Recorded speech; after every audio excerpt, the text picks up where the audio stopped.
नीरज चोपड़ा के ओलंपिक में gold medal जीतने के बाद इनामों की बरसात। बीसीसीआई ने नीरज चोपड़ा को 1 करोड़ पदक जीतने वाले खिलाड़ियों को 50-50 लाख देने का किया ऐलान। मणिपुर सरकार भी देगी 1 करोड़। जम्मू कश्मीर में आज कई जगहों पर एनआईए ने की छापेमारी। आतंकवाद को जड़ से मिटाने की कोशिश में जुटा एनआईए। जमात इस्लामी के वरिष्ठ सदस्यों से जुड़े परिसरों की लगातार चल रही है तलाशी। पाकिस्तान में गणेश मंदिर तोड़े जाने के मामले में पाकिस्तान सरकार ने 20 जिहादियों के खिलाफ दर्ज की एफआईआर। मंदिर को भी दोबारा किया जा रहा है पुनर्स्थापित।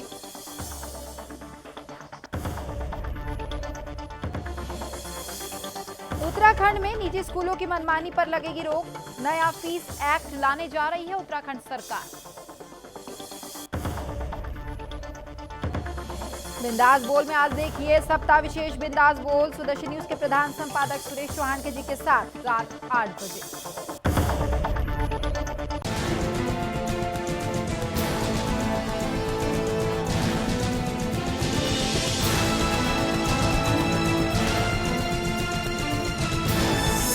आप देख रहे हैं सुदर्शन न्यूज। नमस्कार, सुदर्शन उत्तर प्रदेश देख रहे हैं आप और मैं हूं आपके साथ स्मारिका ठाकरे। अलीगढ़ में प्रशासन पूरी तरह से सख्त नजर आ रही है। आपको बता दें कि कप्तान कलानिधि नैथानी ने ऑपरेशन साइलेंस चलाकर एक अनूठी पहल की शुरुआत की है। ऑपरेशन साइलेंस में उन लोगों के चालान काटे जाएंगे जिन्होंने अपनी बाइक के साइलेंसर में मॉडिफिकेशन कराया और तेज आवाज करते हुए जाते हैं। तो वहीं पुलिस प्रशासन का यह कहना है कि बाइक के साइलेंसर में मॉडिफिकेशन कराने से तेज आवाज निकलती है जिससे छोटे बच्चे डर जाते हैं। और साथ ही प्रशासन की तरफ से इलेक्ट्रॉनिक रिक्शा में भी तेज आवाज में गाने चले तो उनके भी चालान काटने की अब बात कही गई है। ऑपरेशन प्रहार, ऑपरेशन निहत्था, ऑपरेशन खुशी, ऑपरेशन ब्लैक कट के बाद अलीगढ़ कप्तान का ऑपरेशन साइलेंस। ऑपरेशन साइलेंस के बारे में मैं आपको बता दूं कि जो भी युवा साइलेंसर को मॉडिफाई करके आवाज़ करते हुए जाएंगे उन पर चालान काटा जाएगा। अलीगढ़ कप्तान का कहना है कि ऐसे साइलेंसर से आवाज़ करते समय बच्चों को दिक्कत होती है। अलीगढ़ कप्तान कलानिधि नैथानी ने एसपी ट्रैफिक को कहकर मुख्य चौराहों पर फील्डिंग जमा दी है। अब युवाओं का चालान काटेगा और अलीगढ़ कप्तान की माने तो इसकी फीस इतनी है कि पूरी बाइक की कॉस्ट निकल आएगी। तो आगे आने वाले समय में ऑपरेशन साइलेंस से अलीगढ़ के युवाओं पर कितना प्रभाव पड़ेगा वक्त बताएगा। वीडियो जर्नलिस्ट विजय कुमार कौशिक के साथ दिवाकर दीक्षित, सुदर्शन न्यूज। तो वहीं बरेली में उस समय हड़कंप मच गया जब एसबीआई उप महाप्रबंधक कार्यालय में तैनात 3 कर्मचारियों से परेशान होकर कर्मचारी ने आत्महत्या करने की कोशिश की। दरअसल बताया जा रहा है कि बरेली ऑफिस के 3 अधिकारियों की तानाशाही और दबंगाई के चलते एसबीआई कार्यालय में तैनात कर्मचारी पर मानसिक रूप से शोषण किया जा रहा था, जिसके चलते अपमानित कर्मचारी ने ओवरब्रिज से छलांग लगाकर जान देने का प्रयास किया। तो वहीं सुदर्शन न्यूज ने इस मामले को गंभीरता से उठाया। फिलहाल पीड़ित ने मामले की शिकायत थाने में दर्ज करा ली है। तो वहीं इस मामले में अब जांच जारी है। सर मेरी समस्या ये है, मैं भारतीय स्टेट बैंक का कर्मचारी हूँ सर। मैं मुडिया नेवी का ब्रांच में पोस्टेड हूँ सर, जो कि रीजन 2 में आती है सर। अब हमारा कोई लोन वगैरह जो होता है सर वो बरेली से होता है सर, रेस बैंक बरेली से। ठीक है। तो यहाँ पर सर एक गेरा सर हैं, वो पहले ही मैंने 2018 में लोन लिया सर।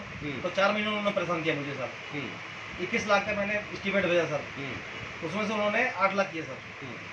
पूरा काम नहीं चल पाया। उसके बाद में सर अब मुझे जरूरत पड़ी सर, तो मैंने फिर अभी अप्लाई किया है फरवरी माह में।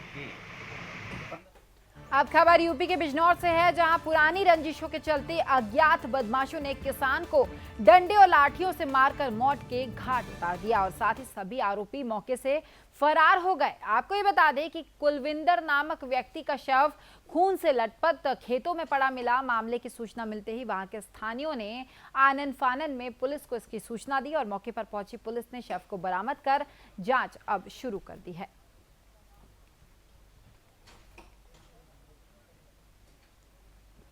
थाना मंडावर के खैराबाद का रहने वाला कुलविंदर सिंह, जिसकी उम्र लगभग 50 वर्ष है, रवि चौहान नाम के एक व्यक्ति के यहाँ चौकीदारी करता था इच्छावाला गांव में। डेरे में लगभग 8 साढ़े 8 बजे खाना खा करके आया था। किसी अज्ञात व्यक्ति ने रंजिशवश उसको लाठी डंडों से पिटाई कर दिया, उसकी मृत्यु हो गई। सुबह सूचना मिली, पुलिस अधिकारियों द्वारा पंचायतनामा पोस्टमार्टम की कार्रवाई की जा रही है। सुसंगत धाराओं में हत्या में अभियुक्त। तो वहीं चित्रकूट में रामघाट में मंदाकिनी तट पर स्थित प्राचीन यज्ञवेदी मंदिर पर क्रूर मुगल शासक औरंगजेब की तस्वीर का बैनर लगाने पर महंत समेत 3 लोगों के विरुद्ध एफआईआर दर्ज करा ली गई है। आपको बता दें कि मंदिर के प्रचार प्रसार के लिए महंत ने ये शर्मनाक हरकत को अंजाम दिया है, जिसके विरुद्ध हिंदू युवा वाहिनी के जिला अध्यक्ष बुद्ध प्रकाश ने महंत समेत 3 लोगों पर मुकदमा दर्ज कराया। इतना ही नहीं, हिंदू युवा वाहिनी जब मंदिर में औरंगजेब का बैनर लगवाने का कारण पूछा गया तो महंत बोलता है कि मंदिर में औरंगजेब का ताम्रपत्र है। हालांकि मामले में अभियुक्त के खिलाफ मुकदमा दर्ज करवा लिया गया है और महंत के खिलाफ कार्रवाई अब की जा रही है।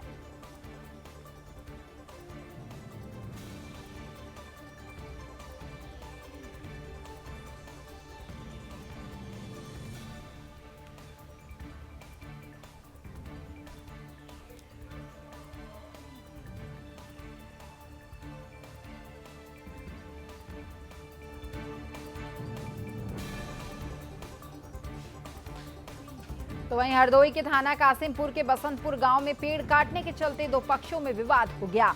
आपको ये बता दें कि एक पक्ष खेत में खड़े यूकेलिप्स के पेड़ काट रहा था, जिस पर दूसरे पक्ष ने विरोध किया और साथ ही पहले पक्ष से दूसरे पक्ष ने जबरन ट्रैक्टर भी खींच लिया गया।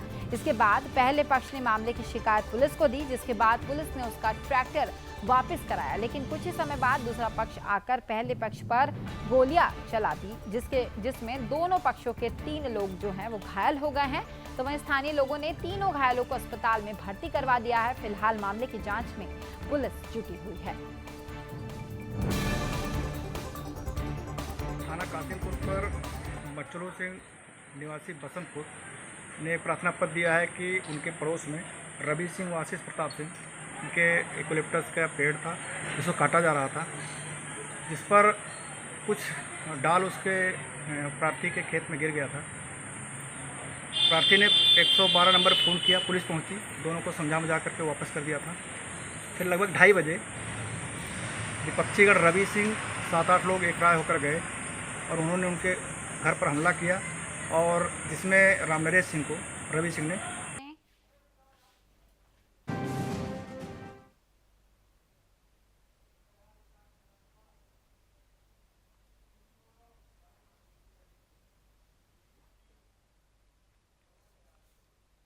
तो वहीं ललितपुर में एक महिला ने न्याय की दर्ज करवाई है। दरअसल महिला का ये आरोप है कि महिला की शादी 5 साल पहले हुई थी और शादी के 6 महीने बाद महिला को ये पता चला कि उसका पति पहले से ही शादीशुदा है। तो वहीं महिला का ये आरोप है कि युवक ने महिला को धोखा देकर शादी की और पति बनने का नाटक कर यौन शोषण किया और साथ ही जब सच्चाई सामने आई तब महिला ने विरोध किया तो आरोपी ने पीड़िता के साथ मारपीट की। फिलहाल पुलिस ने मामला दर्ज कर अब जांच शुरू कर दी है। तो वहीं ललितपुर में नगर पालिका परिषद की बोर्ड से बैठक का आयोजन किया गया है। तो वहीं इस बैठक में अध्यक्ष की तरफ से लाए गए सभी प्रस्ताव खारिज कर दिए गए हैं और साथ ही अगली बैठक में विचार के लिए भी टाल दिया गया है। अध्यक्ष खेमा एक भी प्रस्ताव बैठक में नहीं पास कर सका। अध्यक्ष के खेमे में मात्र 8 पार्षद और विपक्षी खेमे में 17 पार्षदों ने नामबंद होकर जमकर एक दूसरे पर आरोप प्रत्यारोप लगाते हुए हंगामा किया। तो वहीं पार्षदों ने पत्रकारों से बातचीत करते हुए कहा कि अध्यक्ष पर भ्रष्टाचार के गंभीर आरोप भी लगाए और साथ ही पार्षदों ने कहा कि 4 साल पूरे होने को है, अध्यक्ष ने नगर का विकास न करके मात्र अपना विकास किया है। उनकी बिल्डिंग की क्या स्थिति थी, उनकी खुद की क्या स्थिति थी और 4 साल में आज उनकी क्या स्थिति है, ये ना नगर से छुपा है, ना पत्रकारों से छुपा है, ना किसी जनता से छुपा है। केवल पूरे 4 साल अपना हित, अपना बैंक बैलेंस, अपनी सुख सुविधाओं के अलावा इस नगर पालिका का उपयोग कहीं और कहीं। तो वहीं यूपी के लखनऊ में हैदर कैनाल के आसपास सिंचाई विभाग की लगभग 7 एकड़ जमीन पर सरकार का बुलडोजर गर्जा और अतिक्रमण हटाया गया है। आपको ये बता दें कि पिछले 24 साल से यहाँ बाहर से आए लोगों ने सरकारी जमीन पर कब्जा कर रखा था। इतना ही नहीं, कुछ लोगों ने तो कब्जाऊ जमीन पर पक्के मकान तक बनवा दिए थे।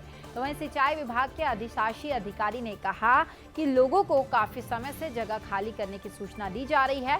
इसी के लिए उन्होंने आगे कहा कि कब्जाऊ जमीन पर बांग्लादेशी भी अवैध रूप से कब्जा करना चाहते हैं।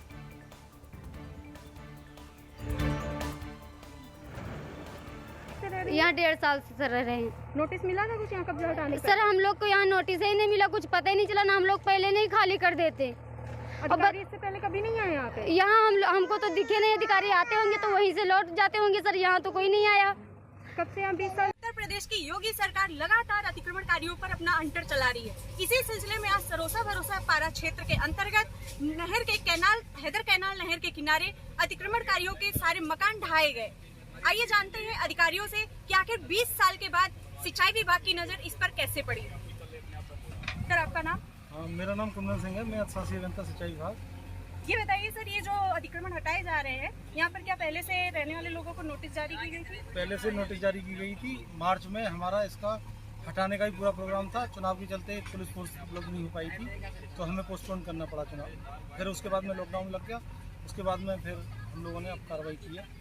मार्च के बाद में भी काफ़ी जो टेम्परेरी ये देख रहे हैं सब ये हुआ है। इसके बाद में एक जो है तालाब आगे खोदा गया है। कुछ लोगों को यहाँ में सूचना मिलने पे पता चला है कि कुछ लोगों के घर दूसरी जगह है। केवल यहाँ अपने कब्जे करने की मंशा से जो प्लॉटिंग टाइप में मतलब अतिक्रमण किया जा रहा है। तो हमें विभाग की ज़मीन को खाली कराना है और इसका प्रयास हमने मार्च में भी किया था, उससे पहले भी कई बार किया है। लेकिन जब जब पूरे प्रशासन और पुलिस फोर्स की उपलब्धता मिलती है तब तब हम लोग हटाते हैं। अभी हमने कुछ दिन पहले 15 दिन पहले गौरी से भी हटाया है इसी क्रम में। देखा जा रहा है कि यहाँ पे कुछ पक्के मकान भी हैं। तो 20 साल से आपकी नजर से दूर कैसे था? शुरू में है पक्के मकान, लगातार मना किया जाता रहा है, लेकिन कुछ कारण ऐसे रहे होंगे कि सहयोग नहीं मिल पाया होगा विभाग को, और नहीं तो विभाग को सहयोग मिलता तो विभाग जो तुरंत कार्रवाई करता है। तो वहीं गाजियाबाद के थाना भोजपुर इलाके के फरीदनगर में उस समय हड़कंप मच गया जब एक किसान का शव खेत में पड़ा मिला, जिसके हाथ पैर बंधे हुए थे और गले पर निशान थे। पुलिस का यह मानना है कि उसकी हत्या गला दबाकर की गई है। परिजनों की तहरीर पर मुकदमा दर्ज कर अब जो है जांच की जा रही है।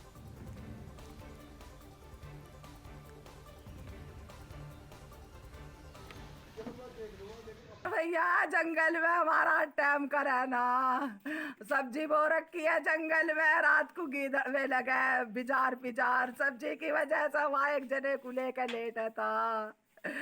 वे दुश्मन लग गए। पहले तो 4 लाख रुपए हमारा जंगल का काम है लेकर भग गए, और वे दूसरा का फिर आ गए। उन्होंने ही मारा है इसे। कौन है? नाम पता है? कुछ नाम की पता ना, नाम आदमी बतावेंगे।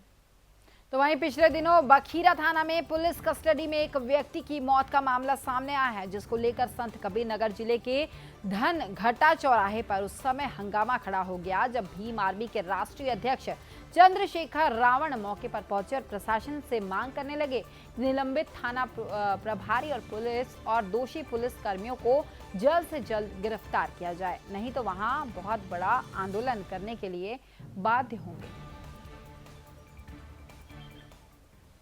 हत्या इस वजह से हुई है कि उसके ऊपर पुलिस को शक था। पुलिस ने उठा लेके 3 दिन कस्टडी में रखा, खूब पीटा, उसके थाने में जान चली गई। और ये गुंडागर्दी, इसको कानून नहीं कहते हैं। कानून का मतलब होता है कि अपराधियों पे कार्रवाई करें, लेकिन ये तो निर्दोष लोग कार्रवाई करने लगे। अभी तक जानकारी मिली, अभी यहाँ एसडीएम महोदय मेरे साथ है, कि सब लोग सस्पेंड हो गए। 8 लोग।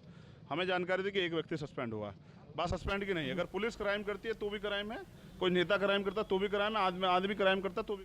तो वहीं समाजवादी पार्टी के राष्ट्रीय महासचिव रामाशंकर विद्यार्थी ने राष्ट्रीय अध्यक्ष अनुप्रिया पटेल पर हमला बोला है। महासचिव ने कहा कि भारतीय जनता पार्टी के बहकावे में आकर ये तीनों दल अपने अपने समाज को ठगने का काम करते हैं। पार्टी तो अपने समाज के नाम पर बनाते हैं, लेकिन उसका लाभ सिर्फ और सिर्फ अपने परिवार को देते हैं।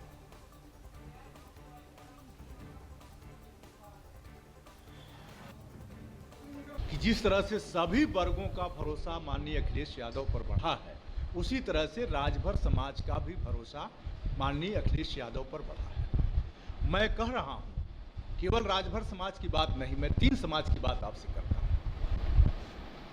भारतीय जनता पार्टी ने जातियों की पार्टी बनवाई। जब उनको जरूरत होती है तो हटा देते हैं और जब जरूरत होती है तो अपने वहां बुला लेते हैं। कुर्मी समाज की पार्टी अनुप्रिया पटेल जी ने बनाई। तो वहीं यूपी के मथुरा से एक दुर्घटना का मामला सामने आया है, जहां राधा कुंड मार्ग पर ऑटो और बाइक की भिड़ंत हो गई, जिसमें 5 लोग गंभीर रूप से घायल हो गए, तो वहीं एक व्यक्ति की मौके पर ही मौत हो गई है। आपको बता दें कि ऑटो सवारी लेकर वृंदावन से गोवर्धन की ओर जा रहा था कि तभी मधेरा तिराहा के समीप सामने से आती बाइक और ऑटो के बीच भिड़ंत हो गई, जिसमें 5 लोग गंभीर रूप से घायल हो गए हैं और अनिल शर्मा नामक व्यक्ति की मौके पर ही दर्दनाक मौत हो गई। तो वहीं मौके पर पहुंची पुलिस ने आनन फानन में घायलों को अस्पताल पहुंचाया और मृतक के शव को पोस्टमार्टम के लिए अस्पताल भेज दिया गया है।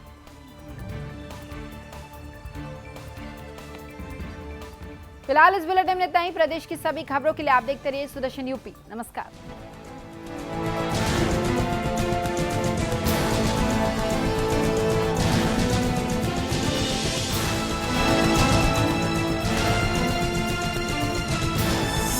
आप देख रहे हैं सुदर्शन न्यूज।